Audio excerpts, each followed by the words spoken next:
The building smelled of dust and old carpeting, the kind that gathers in corners no one cleans properly.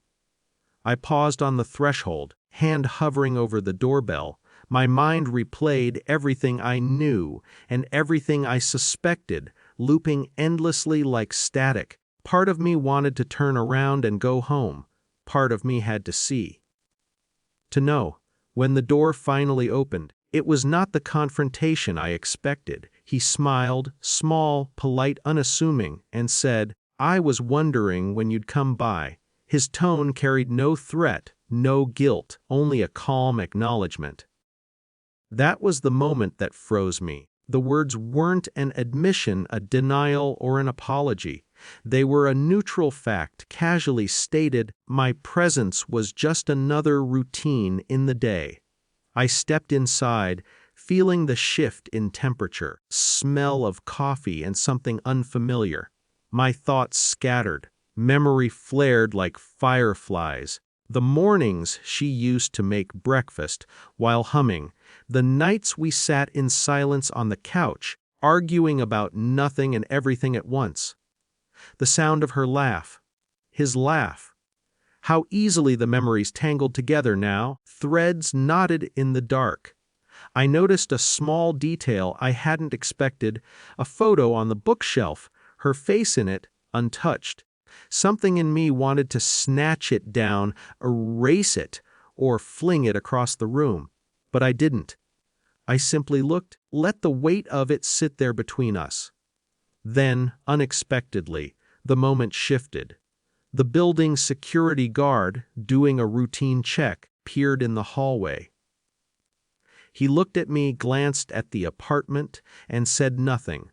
But his presence had an immediate effect. The tension tightened, then released, subtly rearranging the room's balance.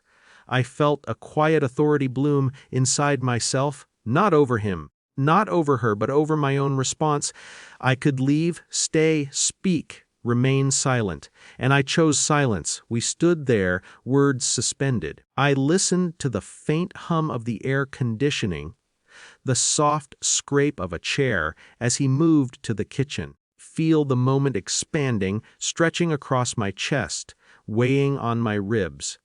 Anger, disappointment, shock, a hint of shame. Each emotion arrived without flinching. I didn't shout. I didn't accuse. I didn't demand explanations. I simply recognized the truth, named it in my mind, and measured it against what I could control.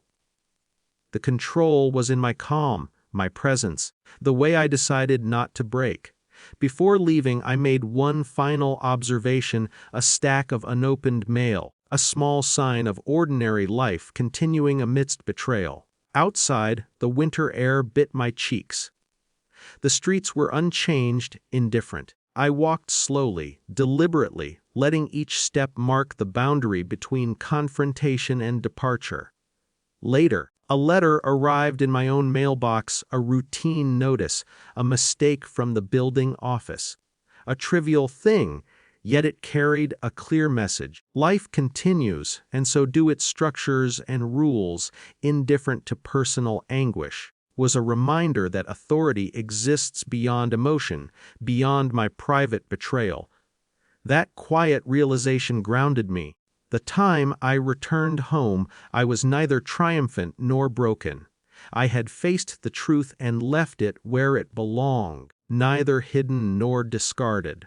The knowledge settled like sediment in water, clear but heavy, and in that clarity I found a strange, restrained victory, the ability to acknowledge betrayal without losing myself entirely, the capacity to walk away with my dignity intact, even as love remained tangled and uncertain.